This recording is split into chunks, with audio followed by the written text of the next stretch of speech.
Hi everyone, I'm Eve Jardine-Young, the principal of Cheltenham Ladies College, and I'm here to take on the SoGlos 10 Questions Challenge. So Cheltenham Ladies College is a 168-year-old girls' school for day and boarding pupils. We are located right in the middle of Cheltenham, 36-acre estate dispersed around the centre of this beautiful Regency town. We have 11 to 18 age range, and we offer International Baccalaureate as well as A-levels in the sixth form as an optional academic curriculum. So you have just celebrated 10 years as principal of Cheltenham Ladies College. What are some of the biggest developments you've seen at the college over the past decade? So it's been a huge privilege to be here for as long as 10 years. I have to say it's flown by, but during that time we have made probably a once in a generation level of investment in upgrade of our physical estate. We've refurbished a lot of the boarding accommodation, upgraded classrooms, and probably the most visible improvement to the school is the Health and Fitness Centre, which is also open to members of the public to join. Relating to probably the curriculum and the pupils' experiences, in the last 10 years we've really established our expertise in the teaching of International Baccalaureate in sixth form and introduced an engineering, enterprise and technology faculty for all pupils in Key Stage 3. How has the pandemic most impacted life at CLC? Wow, well, it's still impacting us, isn't it? All of us, I'm quite sure. This has been probably the most profound challenge that we've faced in the last 10 years. The biggest effect, I think, for us has been to galvanise us to a far greater level of digital capability, both in terms of the students and the staff. People who may not have thought of themselves as digital experts have made colossal strides. We've probably made 5 years progress in about 2 months.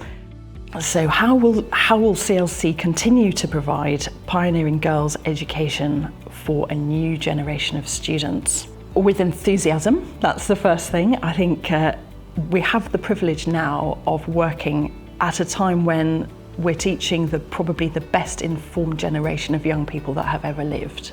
When I was growing up, I'm 49 now, so I grew up I was at school in the 1980s largely, and at university in the 90s. You know, actually finding information was the hallmark of our time.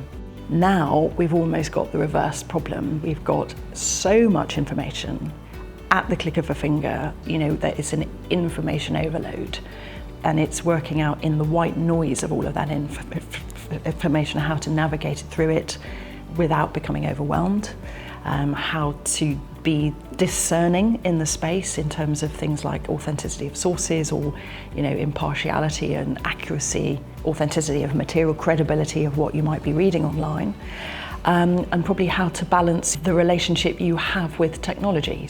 For me, being a pioneering educational school is about looking at the challenges that we believe will come, recognising we don't have all of the answers, we probably only have a fraction of the answers, and then building capability, capacity and courage.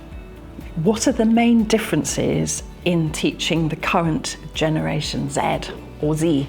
I have a huge amount of time for Generation Z. I think they are resilient, they are incredibly thoughtful and have a sense of their collective identity and their shared issues that unite them, really, the interdependence of them in the world. So if we think about, for example, issues like climate change, inclusion and sort of anti-racism and LGBTQ, people of different faiths, if we think of the protected characteristics under the Equal Opportunities Act, these are issues that matter a great deal to them.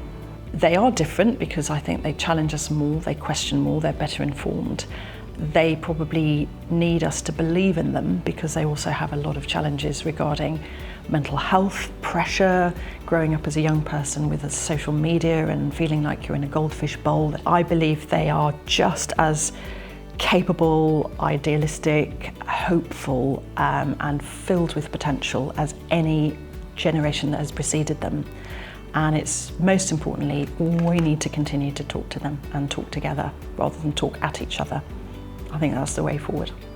Cheltenham Ladies College attracts students from across the world. How do you ensure your girls feel part of the Cheltenham community? Great question. I think our location helps. But I think what that question is getting at is the more important dimension, I think, which is about interacting with and feeling a sense of belonging to the town rather than just the school. We're very, very privileged to be part of really sort of two particular vehicles that really help us to do that in different ways. The first is the Community Links programme that we have. Through that programme, we are connected to well over 20 local organisations, partners in Cheltenham. In a typical week, girls collectively would probably contribute well over 1,000 hours of voluntary service to the town through that partnership network of 20 or so organisations. The second one is a newer relationship, and that is through our membership of the Cheltenham Education Partnership. You have just introduced flexible boarding options. Do you expect this to be popular with day girls? James, I really hope so. That's the short answer. We've introduced this flexibility really in response to the demand from the day families that we have and the day families who make inquiries about possibly enrolling their daughter. And this is a sort of multi-stranded flexibility. So if you were a day family and you wanted to book in for the odd night of boarding, sometimes people live a little way out or they have busy family lives where this would just be really helpful to the family. That we are piloting that option now this year for the first time on a modest scale, just to see what is really working best for people. So what is your favourite ever memory since joining CLC? Probably the most significant and indelible memory that I have is when we were fortunate enough in 2014 to have Malala come and speak in college as our keynote speaker at the end of the year. She spoke absolutely from the heart for 25 minutes with only a single scrappy piece of paper with some bullet points on in front of her. She held 1,000 of us absolutely captivated with the sincerity and the passion and the eloquence that she spoke with. She brought the house down with a standing ovation from the girls at the end.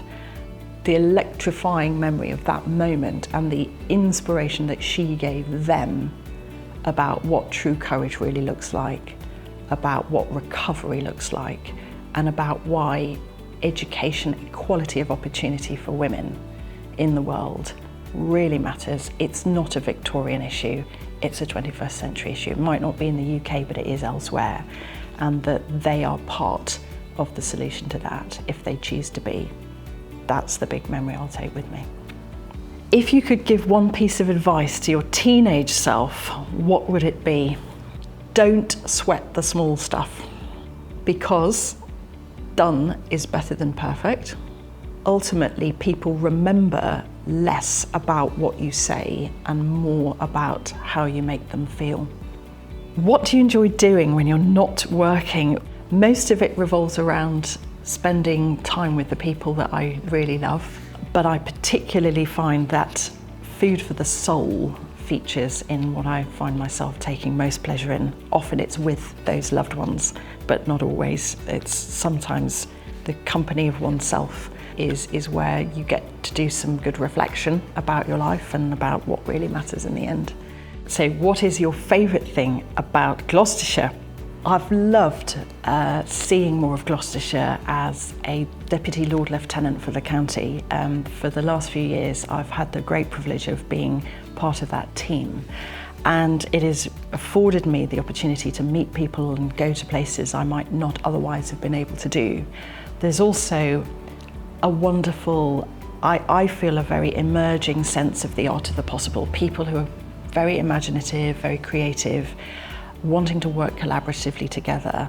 And I would say what I'm finding is that there are people with real skills, but a sense of wanting to share those with others and make Gloucestershire their home.